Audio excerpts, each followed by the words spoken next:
برپاید من در پیش دشمنان سرخم نمی کند.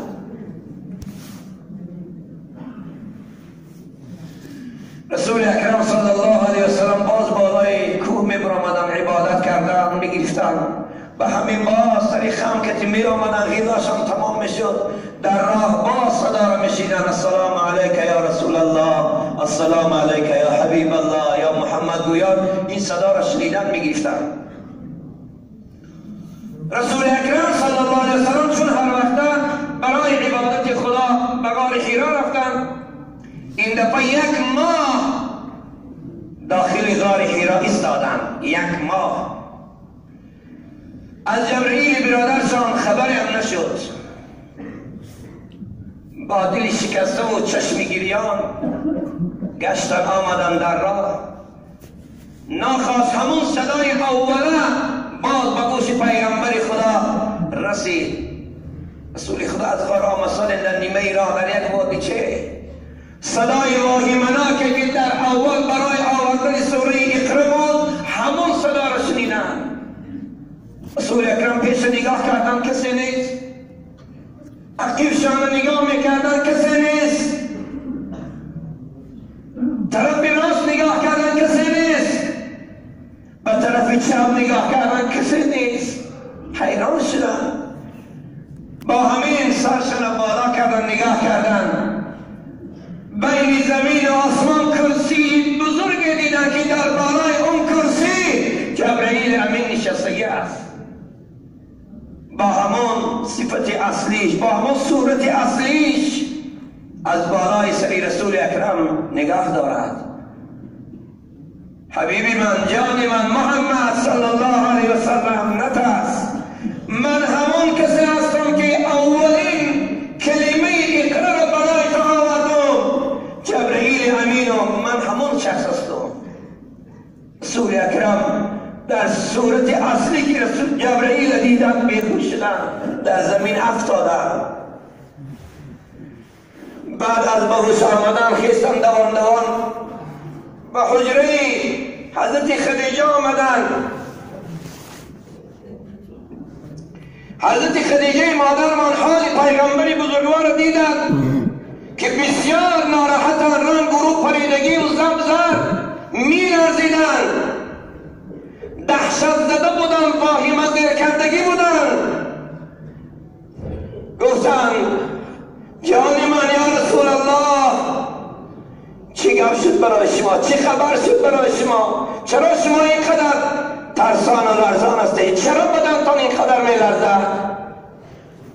رسول اکرم گفتن زمیلونی زمیلونی، جان من خدیجه منو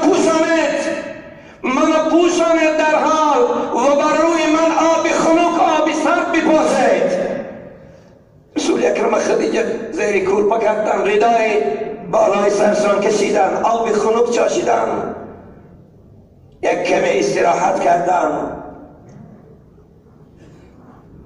با همین بود که همون شخصی در چشم تافتهشان آسته آسته بالای سری رسول اکرم آمد. 2 حالت. حالت اول نزول سوره اقرا بود. حالت دوم حالت ترس و هراس پیامبر خدا و نزول وحی و اولین روزهای نازل شدن وحی الهی. سوره مدثر بود. آمد جبرئیل امین بالای سری رسول اکرم فرمود اعوذ بالله من الشیطان الرجیم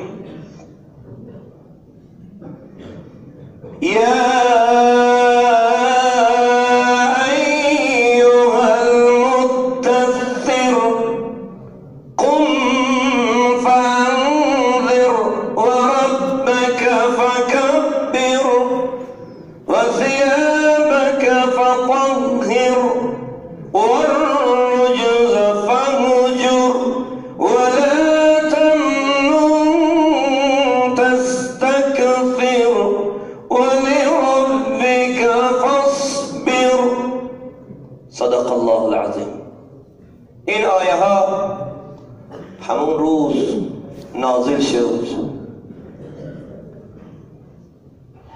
پروردگار در این آیت به حبیب خود فرمود یا ایها المدثر، ای کشیده ردای شب بر سر، ای مرد جامه پوشیده، آی مردی که جامه بر سر خود کشیدی و خوابی، قم فانذر. ببینه پروردگار چقدر حبیب خود شد علم دازه ایستاده است، چقدر دعوت کرده ایستاده است. یا ایها المدثر، آی مردی ردا بر سر کشیده، آی مردی جامه پوشیده، جامه پیچیده شده، قم خیز از جات، فانذر، قم فانذر، برخیز و بنده و مردم را ترسان و مردم را دعوت کن و مردم را بشارت ده و مردم را بیدار کن و مردم را به سوی پروردگارت بخوان. قم فانذر. حبیبی من خیز از جات و ربک فکبر، و پروردگارت را بزرگ دار و پروردگارت را با یگانگی و بزرگواری یاد کن. حبیبی من این اولین وحی الهی است. و جامعت را پاکیزه دار و ثیابک فطهر.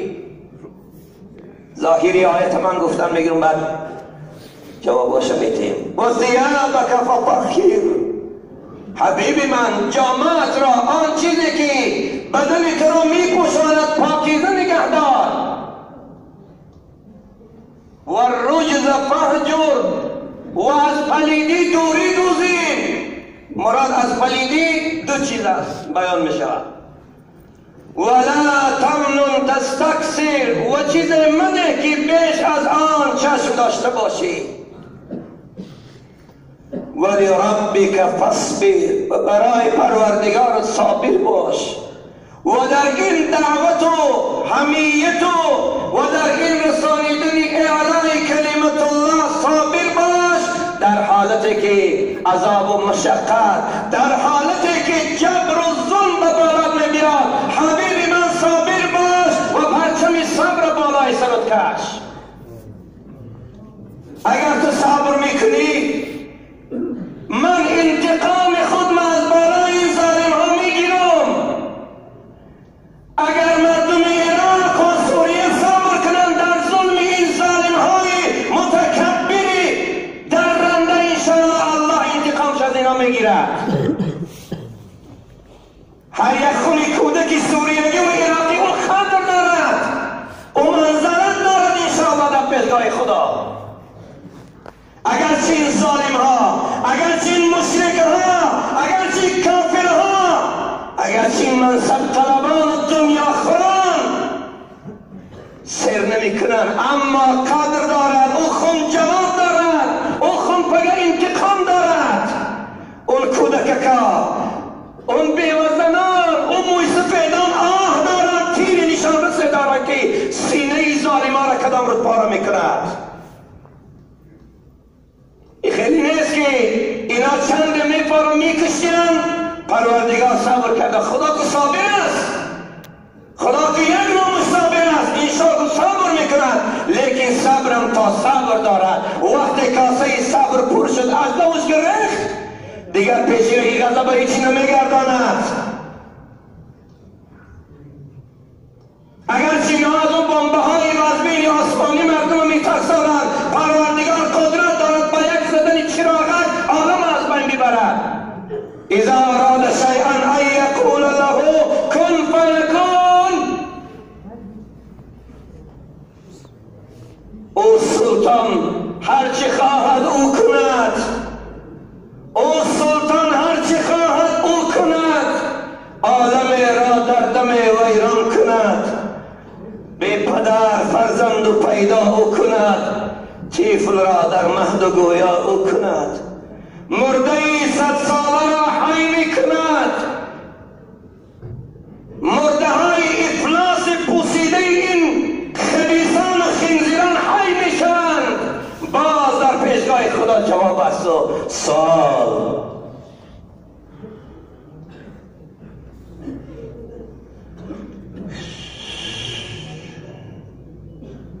ولی ربک فاصبر، برای پروردگار صبر و شکیبا باش حبیب من. این واقعه پیش از فرض شدن و واجب شدن نماز رخ داده بود و از آن پس وحی فرمانهای خدا دیگر پی در پی آمدن گرفت. بعد از همین نزول آیه سوره مدثر دیگر جبرئیل امین قطع نکرد آمدنش، دم به دم آیه های فراوان وحی الهی دم به دم آمدن گرفت. خب این آیت و چندین آیه دیگر پس از آن اصول رسالت رسول اکرم صلی الله علیه وسلم است که پس از انقطاع وحی نازل شده است و شامل دو نوع تکلیف و امور ترتیب بر آنهاست که من ترتیبای را نوشته و شما تبرکه آوردم. یکم، خب ملزم بودن پیامبر به ابلاغ رسالت و هشدار به مردم است، چنانچه می فرماید قم فانذر، برخیز و بنده، مردم را با خبر ساز و هشدار ده که اگر از گمراهی و تباهی و کفر و جهل و نادانی و عبادت غیر الله غیر خدا این مشرکا باز نمیستند، خدا عذاب شدید بالاشان میارد. بنده گو برخ مردم فهمان، این مردم مکه را بگو که عبادت غیر الله را بس میکنن، یعنی بت خدا نگوین، نزد بت آمد قربانی نکنن، نزد بت آمد شفا طلب نکنن، حاجت طلب نکنن، همه چیز باید همه کس محتاج الله باید باشد. بفهمان مردم گفت. و شرک ورزیدن در ذات و صفات و حقوق و افعال الهی باز اگر نگردن عذاب سخت خدا و عذاب خار کننده بالای مردم خواهد آمد. و این مفهوم برای من شما هم هست ای امت اسلام. اگر من شما مسلمانم هستیم، ادعای مسلمانی داریم، اگر بگم مسلمان هستیم، صادق باشیم در کلمات و جملات لا اله الا الله محمد رسول الله، باید هرگز سرخم در نزد هیچ کافر و ملحد و مشرک و هیچ شمدم حرام خور نباشیم. ذات و صفات خدا را تکیه بکنیم، بگیم لا اله الا الله، زیرا که ما در پای مخلوقات خودمان میگیم ایاک نعبد و ایاک نستعین، پروردگار تو را عبادت میکنیم، پروردگار تو را عبادت میکنیم، لیکن در کوچه ها میبینیم فرزندان عبادت نمیکنن. چرا دروغ میگی؟ خودت عبادت میکنی، باید زنت عبادت میکند، پدر و مادرت عبادت کند، فرزندان باید عبادت میکند. وقتی که از نکاح تشدن، از قفص سینه تشدن، همه باید عبادت میکنند. امروز نماز بامداد پدر مسجد میآید، بچهش در درون جاگه تا برآمدن آفتاب خواب است، با کلیش هم هست، مثل کافران و مسیحی ها. یا الله، چه مسلمان کی عبادت داری؟ روزی مرگ می شود، مولای بیچاره میپرسد حق الله، نماز و روزه و عبادت و بندگی، چی بگن این مولای بیچاره؟ چه عبادت نکردی خدا را؟ چی بگن؟ بعد یک گپ روی مولاها سیاه کرد، خوب کرد نکرد حوالش به خدا کرد. بله، حوالش به خدا، خدا بس در پیشگاه خودش انتقام از این کسانی که عبادت نکردن، تکبر کردن، رو گرداندن، گریختن از این مسجد عبادتگاه مسلمان ها، یا اعلام بکنن خودشان را که اونا به این خدا دیگر رابطه ندارن، برای اینهای خدا در کار نیست، یا که اگر بگن مسلمانن بیان مسلمانشون را اظهار بکنن.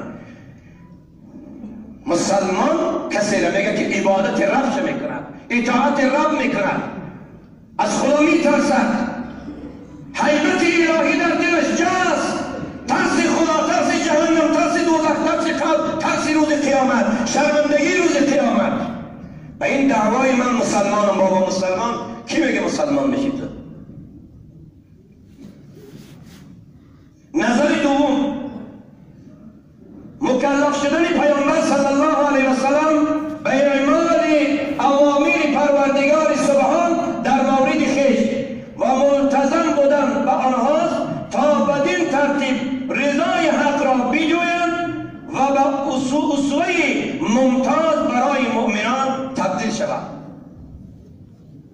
اینه من از حاشیه کتاب سیره نبی نوشته آوردم. و ربک فکبر، دوام آیت، پروردگارت را بزرگ دار، یعنی فقط او را بزرگ دار. و ربک فکبر، پروردگارت را به یگانگی یاد کن، او را بزرگ دار. هیچ کس را از الله بالا ندان. هیچ کس از الله بالا شدن نمیتواند. هیچ کس حقی بالا شدن هم ندارد. کی است که از الله بالا می شود؟ و با کبریایی پروردگار او را یاد کن. الله با صفت کبریاییش یاد کن. الله با صفت رحمانیش یاد کن. با صفت رحیمیش یاد کن. جباری و قهاریش یاد کن. صفتهای زیادی دارد پروردگار. و در این امر احد را با او شریک مدان. هیچ کس را با پروردگارت شریک مدان. و ثیابک فطهر، و جامه‌ات را پاکیزه نگه دار. مقصد این آیت پاکی تنها جامه نیست برادران عزیز. و شایسته نیست که یک انسان بگد من خدا رو میشناسم، خدا رو دوست میدارم، خدا رو عبادت میکنم، بگد جامه ناپاک است. یک انسان میگه که برادر نماز بخوام، بگد که لباس من بی نماز است. بدبخت، تو چطور خدا رو شناختی که با لباس ناپاک میگه خدا رو شناخته؟ خدا میگه ثیابک فطهر. بعد جامعه مسلمان پاکیزه باشد که هیچ حالت نشود بهانه که در حالت عبادت جامعه من ناپاک است، من خدا را عبادت کرده نمیتونم. اکثر این بدبختان دلیل این است که لباس من بی نماز است. تا حیوان نیستی مگر انسان استی؟ نخواه انسان مسلمان لباسش بدبو و بی نماز باشد. لباسش را پاکیزه نگه دار، وقت عبادت خدا را عبادت کن.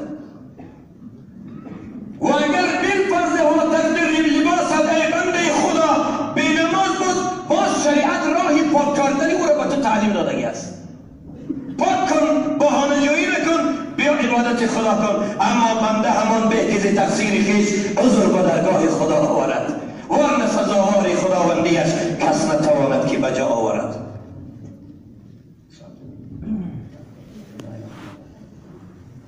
و ثیابک فطهر، و جامه‌ات را پاک نگه دار. این درس خداوند و پیغمبرش داد، حکم آیت آن تا روز قیامت است.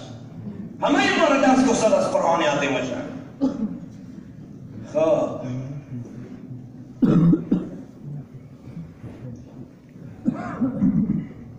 و رجز فهجر، دوام آیت، و از پلیدی دوری دوزین.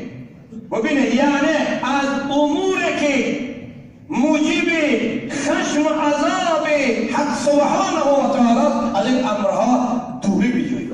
یعنی کارهای انجام نده که مورد خشم و غضب الله قرار بگیرید. متاسفانه انسان تا از خودش نگذرد، الله عذاب و غم و اندوه و بلا را بالش نمیبیارد.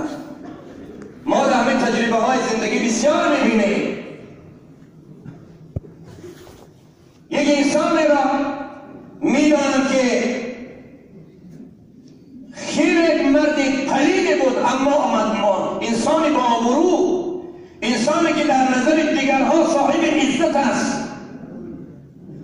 عزتش فقط به خاطر انمون گرسو که گلوشه، یا که ماشین خوب دارد، یا که منصب با قوتتر دارد، عزتش همان است. زانی گنرال است یا مایار است، نمیدانم چی است، عزتش اینمین است. آخه برادر عزیز، وقتی که این عزت را تا زمان نگاه می‌داری بالای کرسی رختی، خدای نخواست از کرسی که فرا آمدی تو آدم قطاری میشی، دیگه عزتت نمیماند. یه زمان در بازار شهر منطقه دیدم در دست سلفان، گفتم که کردن قهار محکم. یا الله، او پادشاه نبود؟ بله پادشاه بود. همین دنیا همین است. بزن پادشاهی از همون گدایی میفرایی دنیا مزرعه الاخره. هیچ منصب دنیا، هیچ چیز دنیا تو ابد نمیدارد. فرعون سالهای سال در بالای تخت نشسته بود، اما خدا فراورد است. همه چیز الله، شما غلام الله، عزت را الله میدهد، خاری و ذلیلی هم الله میدهد. یک انسان را به دنیا و به منصب و به پولیسیات میسنجد، یک انسان را به خاری و ذلیلی میسنجد که انسان در کلام صبر طاقت کرده میتونه. لیکن من شما باید کاری نکنید که سبب خشم و غضب الله قرار بگیرید. به دو انسانی گفتم روز بچهش در دریای کفرنهان غرق شد. خیلی شخصی که در دم نفس شده نمیشد، غرق شد بچهش. سراسیمه می شود، یکم در این روی آب خودش را می پرتاید، یکم اون روی آب می پرتاید. دامالا جان چی کار کنیم؟ دامالا جان چی از دستش می بیاد؟ بگو خدایا چی کار کنیم؟ فرعون وقتی که خداوند در دریای نیل غرقش کرد، فرعون ظالم بدبخت و موسی مرا نجات ده، موسی مرا نجات ده، 70 بار فریاد کشید. و موسی را ظلم کرده بود، موسی را اذیت کرده بود، موسی را بسیار در خشم و غضب آورده بود. موسی کلیم الله دیگر نگاهش نکرد، گفت خدا تو را خار کند، خدا تو را ذلیل کند. وقت همایی که او را پروردگار غرقش کرد، محو کرد، نابود کرد، الله گفت موسی فبعزتك و جلالك قسم به عظمتی بزرگیم فرعون دشمنی من است. اگر میگم خدای موسی مرا نجات بده، والله نجاتش میداد. لیکن بدبخت فقط تو را گفت موسی موسی موسی. ای دستی موسی دیگر چی میبیاد؟ او دریا که پی موسی را میگیرد که پی خدا را، زمین میجمد که پی خدا را میگیرد که پی فرعون را، ستاره از آسمان سنگ میبارد که پی خدا را میگیرد که پی نه دیگر که پی ظالم ها را نمیگیرد. الله در غضب آمد، جنگل در میکشد، در همه میشود. پیش از آن که غضب بیاید، بعد من و شما سخت راه غضب شویم. بچی عصیان نکن، گناه نکن، معصیت نکن، ظلم نکن. خدا ظالم نیست. بندگانش را هرگز ظلم نمی کند. میگه من ظالم نیستم، نمیخوام که دیگرها هم ظلم کنند بر یک دیگرشان.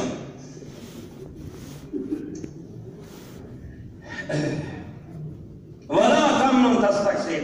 و چیز منه که بیش از آن چشم داشته باشه، یعنی صدقه های به محل، معرکه و توی خدایی های خودنمایی نکن، اسراف نکن، صرف نکن و معرکه تا برای مردم نکن که تو از مردم باید سوال بگم فلانی معرکه خوب کرد. اگر هر معرکه مناسب صدقات میکنیم به خاطر چشم مردم خارزدان بگن مردم تعریف کنن، روز قیامت خدا شما رو میگه بره ثواب از همونا بگیره. تو معرکه رو برای رئیس کارخانه کردی، تو معرکه رو برای خدا نکردی. خدایی میکنیم، حق خدایی باید کمبغلا و بیچارها و مسکینا و مستمندا باشد و دراوکشا باشد. اونهایی که در بازار محتاجیت دارن دست دراز میکنن، دست نیاز خدایی رو با دو بخورد. لیکن خدایی میکنه هفته 40 سال و 20 چای اشکندن حرامخور گلستو بگردن میگو میخوانه رو خدایی دارد. با او کمبغلا رو رحم نمیده که خانه براید. کنی انسان، کنی مسلمانی. اکنون وقت خدایی رو برای اونها کردی، تو را تعریف کنم گفته آیده که تو را زیاد کنم گفتن، روز قیامت هم برای خوابش از ما بود. حق خدایی صدقه برای یتیم است، برای مسکین است، برای بیچاره هاست. بعد ما صدقه های میکردیم اینه در جای خودی صرف کنیم. لیکن بیچاره کمبغل و یک محتاج میاید اما خدایی مثل سگی تاره بچهش میگه الله نگاهش میگه ای وزر کن مهمونه من دیب نکنه، ای وزر کن چیکنه مهمونه رو خفا نکنه. یا الله سبب چیکنی او کمبغلی او، سبب بیچارگی و مسکینی و مسلمی او علمی بای هایی که زکاتاش نمید علمی هست. علمی که خدا دنیا و ثروت زیاد دادن، میلیون دلار داد، تاجیکستان والله داده که خدا توفیق نداره زکات بده. اگر زکاتاش نگیم ها این بای ها در این کمبغلا بودن والله در تاجیکستان دیگه کمبغلا نمیمونن. اگر همینا زکاتاشون از قلم بیارن در کمبغلا و مسکینا و بیچارهاتیان، من امید دارم که در تاجیکستان دیگه محتاج کمبغل نمیمونن. لیکن خدا توفیق اینا را گرفته. ولربک فاصبر، یعنی برای پروردگار بکن این ندای حق تعالی بر پیغمبر بزرگوارش است. برای مسئولیتی وزبین، باری وزبینه که باری رسالت است، باری وزبینه که باری پیغمبری است، مسئولیتی وزبین باری گران خدا در دوش پیغمبرش گذاشت و فرمود حبیبی من دعوت الله و برای این مردم گمراه مشرک بکن و مردم با طرف خدای یگانه بکشتن و در هر آزار و اذیتی که ببینی صبر کن شکیبایی باش. به این خاطر گفت یا ایها المدثر قم فانذر. این همون روز بود که روز اولی وحی و روز اولی پیغمبری خدا پیغمبریشان بود. معرفه میگن همون روز 17 ماه مبارک رمضان یا 13 در سال 41 سالگی رسول اکرم صلی الله علیه و سلم بود، موافق به 6 آگوست سال 600 میلادی. این دیگرگونی در حیات پیغمبری خدا شده است.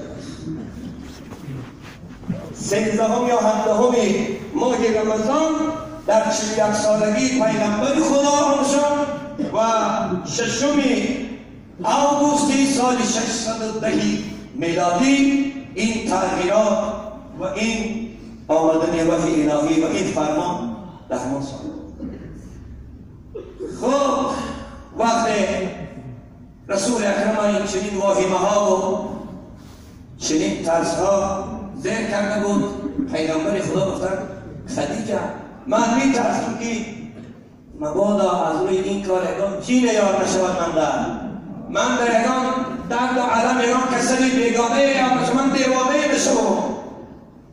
خدیجه گفتن نه عزیزی من، از این نشانه ها از این گپایی که تو میزنی تو دیوانه نمیشی. من میترسم که تو پیغمبری آخر زمان نشوی. دستی رسول اکرم گرفتن. حضرت خدیجه مادر مانند ورقه ابن نوفل امان بچه‌شان که مرد سال رفته دین مسیحی بود، از دین شرک و بتپرستی اونها بیزار شده بود، گشته دین مسیحی را قبول کرده بود. ورقه امان بچه حضرت خدیجه مادر او بیا بریم حبیب خدا نزد او کتابای دیگر آسمانی را خواندگی از شاید همین گپای تو را گپ زنیم او یگان مشورت به ما تیه.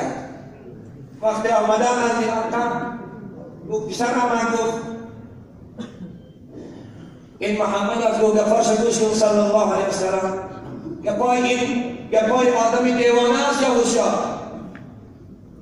گفت گوید. وقتی رسول اکرم قصه آمدن جبرئیل نقل کردن، واهمش نقل کردن، این صحبت هایی که پیغمبر خدا با جبرئیل کرده شدن نقل کردن، ورقم خیلی حیران ماندن گرفت، خودش از دست دادن گرفت، میخیشت و میخیست. رسول اکرم وقتی نقل میکردن بی‌طاقت میشد ورقه. شخص پیرانسان عمر رفته بود. بعد چی گفت؟ والذی نفسی بیده انک لرسوله هذه الامه. خدیجه گفت من از گپ‌های این محمد خلاصه برآمدم که این پیغمبر آخر زمان است، این پیغمبر آخرین امت است، این فرستاده خدا است. گفت قسم به همون خدایی که حیات من در اختیار اوست، محمد همین پیغمبر امت و پیغمبر آخر زمان است.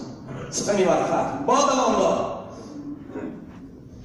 انه الناموس الاکبر الذی جاء موسی.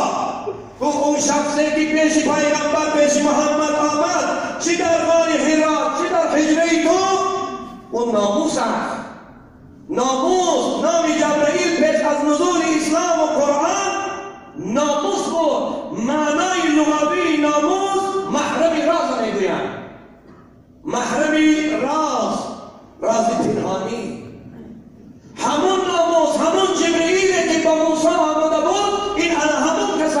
بنابراین لحاظ خدیجه رو یا محمد تصدیق نشو، تو نه دیوانه بشی نه تو جین یاشته کرد. تو عزیزترین بزرگترین با حیاتترین با اخلاقترین بچه مکه هستی، چگونه تو دیوانه شوی؟ نه هرگز تو دیوانه نمیشی. که این بشارت رسول اکرم از زبان ورقه شنیدم، باز گفت ورقه با سخنش دوام داد انهم سیکذبونک و یؤذونک و یخرجونک و یقاتلونک.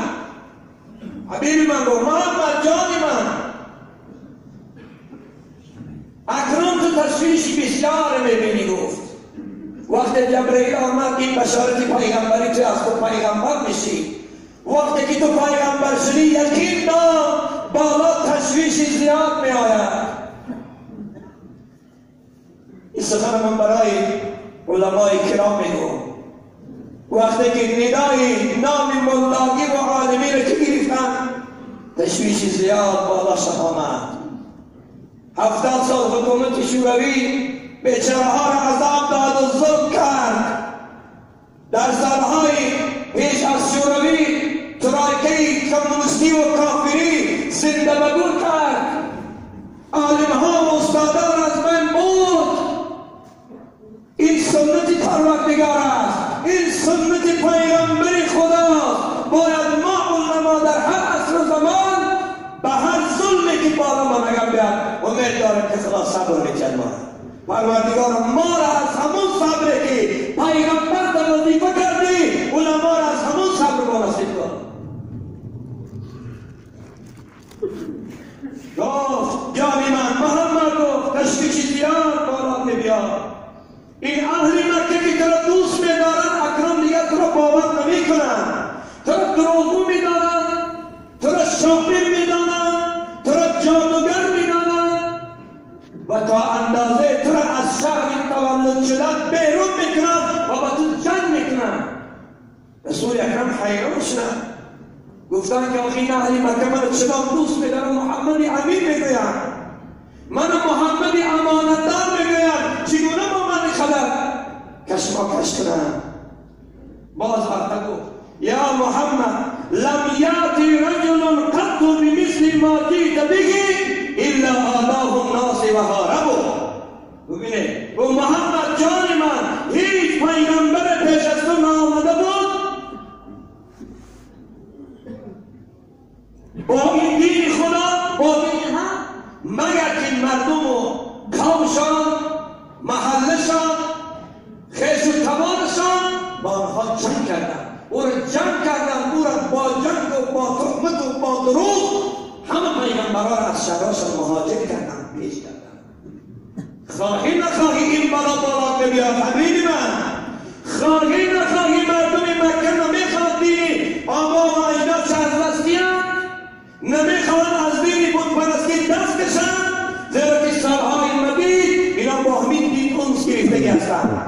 وقتی که تو اینها را با یک خدایی دعوت میکنی اینا دیوانه میشن. محمد خواهی نخواهی تو اذیت میتین، تو را آزار میتین، تو را دشنام میتین، تو را تهمت و دروغهای زیاد میزنن، تو را از مملکت پیش میکنن. لیکن اگر خدا من عمری دراز کرد، اگر من زنده باشم بینم که اهالی مکه با تو مقاومت میکنن، تو را زجر میکنن، با تو جنگ میکنن، من نه بلکه با پول و با مال و با منصب و کرسی بلکه با جان و خون و مالم تو را خریداری میکنم.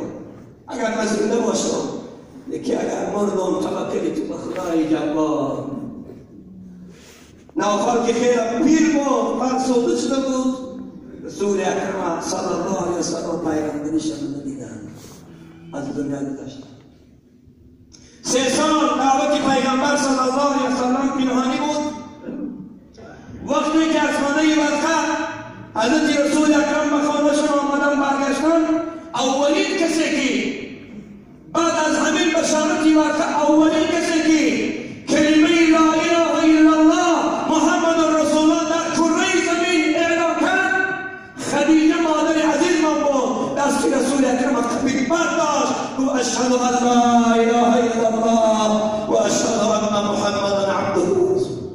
اولین کس در کره زمین گوینده کلمه لا اله الا الله محمد رسول خدیجه بود.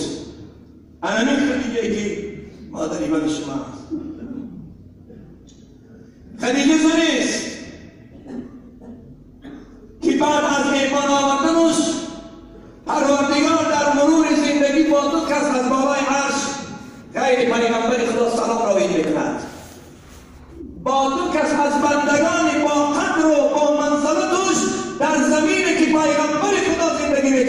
از بالای عرش توسط جبرئیل سلام رای کرد. یکی خدیجه بود، دیگر ابوبکر صدیق بود. همان ابوبکر که امروز سیاهای ایران این مشرکهای ملحد ابوبکر تحقیر میکنند، عمر فاروق تحقیر میکنند، در تمام رسانه‌های جهانی امروز شما تماشا کنید این سگه‌ها کارشان فقط تحقیر ابوبکر و عمر است. تا اندازه که امشب توسط رسانه‌های جهانی سگ ملعون قزوینی اعلام میکنند که علی باید پیامبر میشد. علی خدا هست، نعوذ بالله. علی را بیچاره را در پیشگاه خدا شرمنده کردن. این شرمنده ها علی را شرمنده کردن، این بدبخت های خنزیرها. ما میفهمیم که تاجیکای ما هم بدبخت ها بعضی ها بیمار تسلیم میکردیم. علی پیغمبر رو در رو دستیاب کردیم.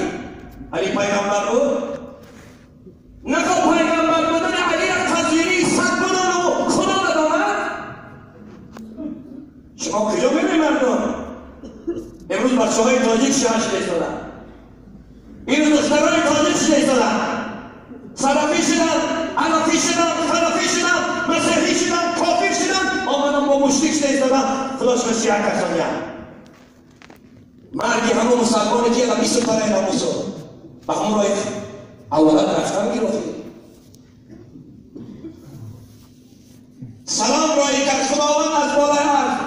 حضرت خدیجه مادر ما در محضر رسول اکرم نشسته بودن، جبرئیل امین آمد نزد رسول اکرم گفت یا محمد السلام یقریک السلام و یقول لك اقرأ خدیجه منی السلام.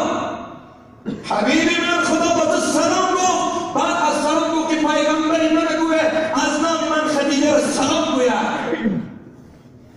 خدیجه زنی که خدا از بالای عرش الهی برای سلام فرستاده است. ابوبکر شخص است که خدا از بالای عرش الهی برای سلام میفرستد.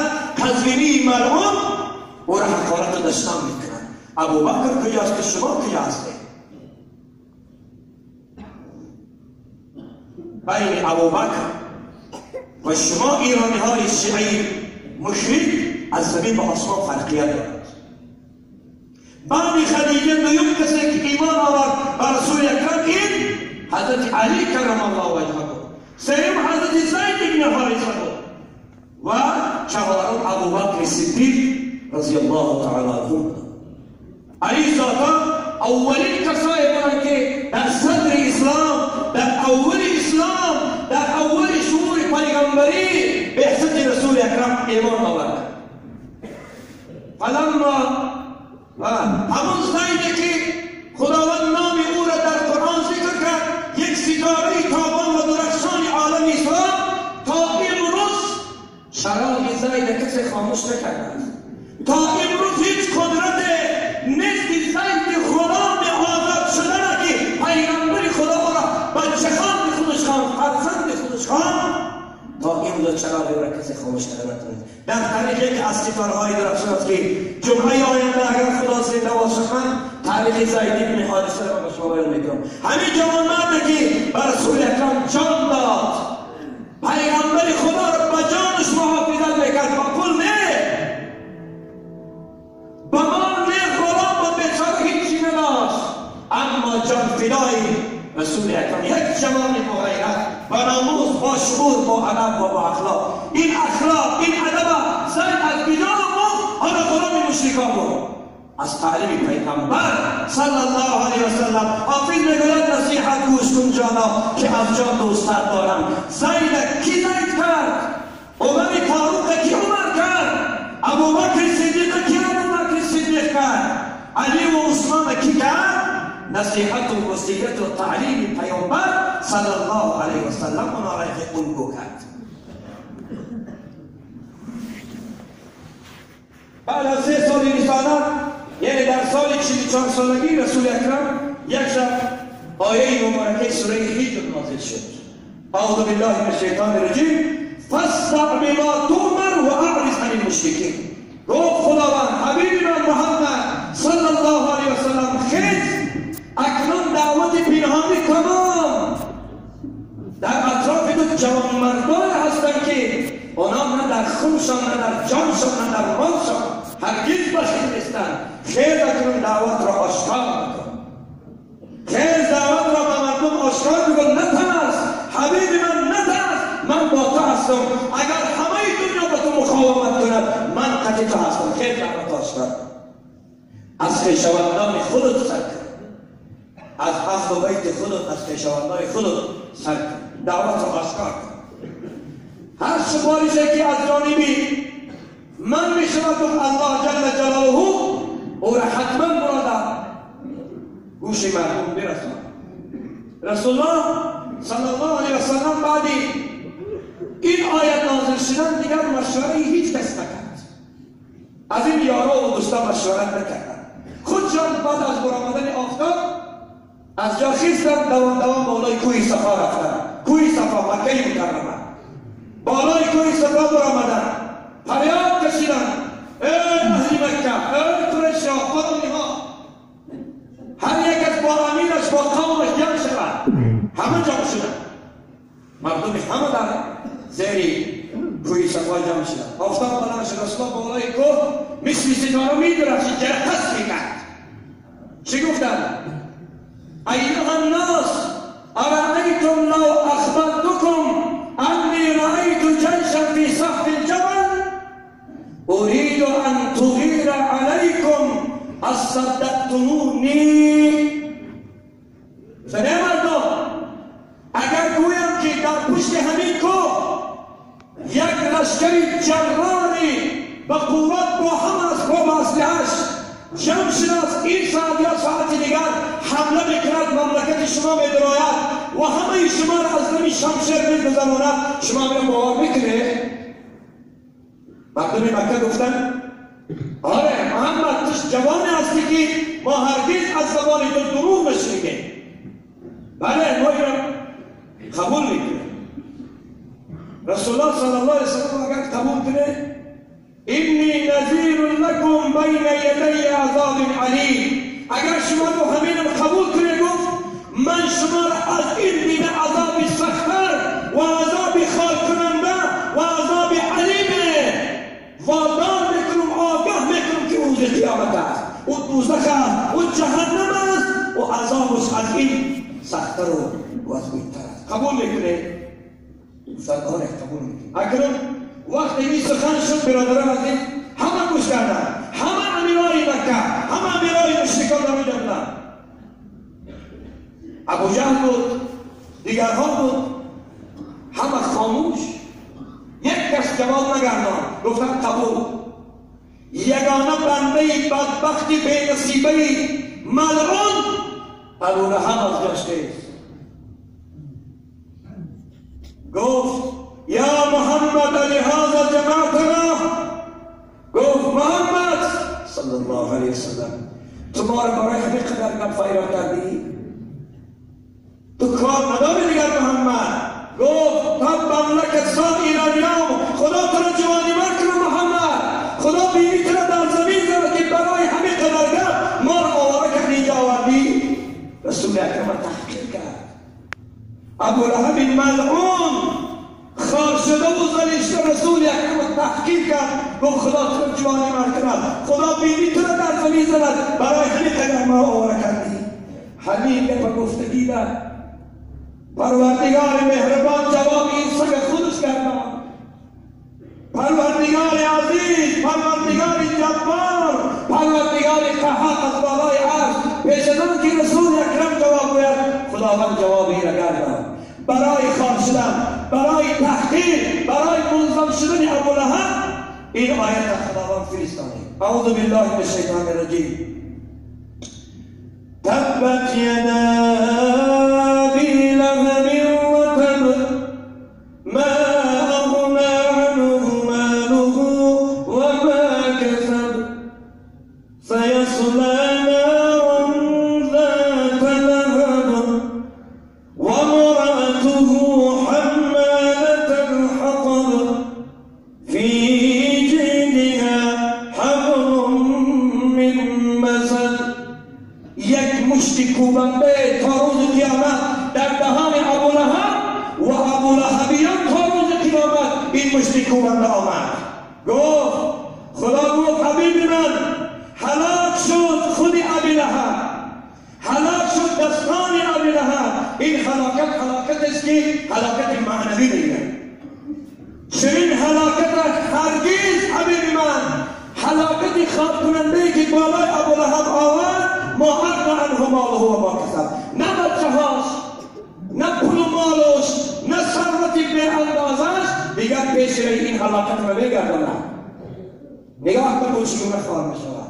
سیصلی نارا ذات لهب. خدا گفت حبیب من این سری بدبخت با همه ثروتش در آتش می درآیند. سیصلی می درآیند نارن، همون آتش زبان زننده که غرس می کند می جاید برای گرفتن ابو لهب. سود است که ابو لهب می درآید آتشی را که زبان زننده است. ذات لهب علنگه می زند، فریاد میکشد، غرس می کند. عذاب جهنم سخت است. جهنم بسیار واضحی است برادر عزیز. خدا میگه او را ما همونجا می درآوریم و ابو لهب را به قوم خود فرو میکشد و امرأته و همسر او ام جمیل، زنی بدبخت بی‌نصیبه که رسول اکرم تحقیر میکرد، خال در راه پیغمبر میفروخت، میپرتاب، نمانی میکرد، تهمت میزد، دروغ میگفت. یکشان به رسول اکرم یکشان بود. بیگانه نکرد. من از بیگانه ها چی نالم؟ حرام چی کرد و من داشتم کرد. ما از دیگر بیگانه ها چی نالیم؟ رسول اکرم بیگانه ها مازال از دیگر ندارن، همه کش تباری خودش، اما کامت بچه های بی‌نصیبش امثال ابو لهب، ام جمیل یکشان. خدا گفت ابو لهب با فرزنداش مال و ثروتش و حتی همسرش داخل جهنم میشن. فی جیاهم با همسر اینا چگونه میدارن؟ الله میگه ما از نف خرما استعمال میکنیم و در گردن اینها میپیچانیم، اونها را وارد جهنم میکنیم. همون جهنم زمان زننده، همون جهنم سوزان. این آزار و مشقتی که رسول اکرم صلی الله علیه وسلم کشیدن همش به خاطر خدا، به خاطر دعوت بود. این سنت پروردگار. پیش از آن که این آزار و اذیت را رسول اکرم بکشد، پروردگار چی بود؟ ولی ربک فاصبر، صبر کن حبیب من. آسان نیست کار خدایی آسان نیست. این عبادت کردن شما در چشم دشمنان دین خیر یک خاری خلنده است که آنها میترسند. بعد نفسه میکشند که چه کار کنیم، اینا باید پراکنده باشند. وقتی که هدایت در قلب انسان جوش میزند، وقتی که محبت الله و رسول و قرآن و دین در دل انسان جوش میزند، باور کنید دیگر پیش انسان نه آتش میگردد نه آب. خدایا ما را توفیق بده بر طاعتت. خدایا صحبت ما را نورانی و منور بگردان. پروردگارا با حرمت کدوم استادا که امروز مهمان ما هستند، پروردگارا همه میل مردم، محبت مردم را به طرف ایمان و اسلام خدا را روانه بگردان. پروردگارا اسلام عزیز را در کره زمین پایدار بکن. پرچم لا اله الا الله را پروردگارا در گوشهای ما تا قیام روز جبرترین انداز گردان. وطن را با خیر و برکات، با صلح و صلاح ابدی خدایا ملت و دولت ما را نگه دار. رئیس جمهور که کفیل صلح و آرامی این دولت و ملت هستند، خدای ایشان موفقیت در کار و بار و زندگیش خدای نصیب بگردان. و از رئیس جمهور سر کرده برای سای ناحیه و جماعت و محله ها خدا همه رعیت دارا را توفیقی بندگی نصیب بگردان. راه راست هدایت بکن. محبت ایمان و اسلام و قرآن در دلهاشون احیا و زنده بگردان. باز حرکت و همت خود را در چند و صدچند برای این ملت مسلمان خدمت کردن طریق بکنند. خدایا محبت ملت، محبت دولت، محبت اسلام و مسلمین در دلهاشون زنده بگردان. ربنا آتنا فی الدنیا حسنه و فی الاخره حسنه و قنا عذاب النار برحمتک یا ارحم الراحمین. در خدمت پیش نماز ما الحمدلله جمعه نور بالای نور، فیض بالای فیض، استادان ایستادند، آقای مولای ابراهیم ایستادند، قاری ها آمدند. هزار شکر پروردگار. من انشاءالله اجازه میکروفون به اختیار خوری عملی میام از آن بیان به همین انشاءالله نماز میخونیم برادران. جمعه آینده تاریخ زید بن حارثه و شما انشاءالله بیان خواهم کرد. السلام علیکم و رحمت الله و برکاته.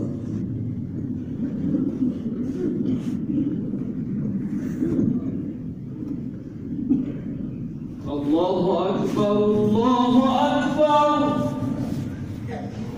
الله أكبر الله أكبر أشهد أن لا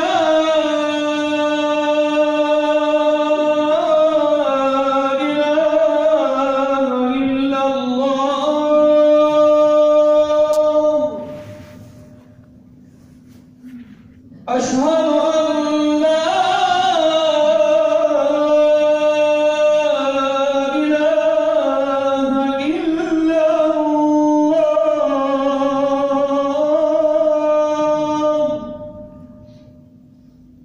أشهد أن محمدا رسول الله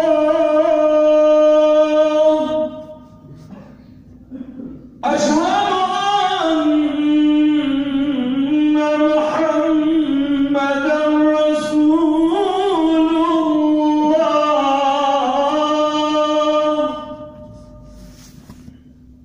حي على الصلاة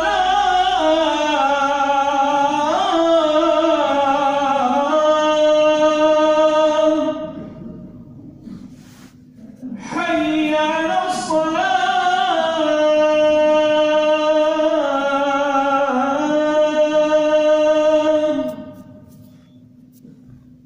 حي على الفلاح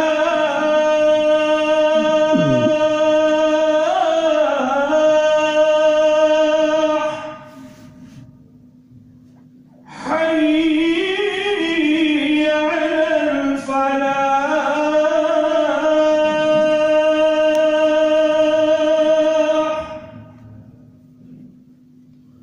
الله أكبر الله أكبر لا إله إلا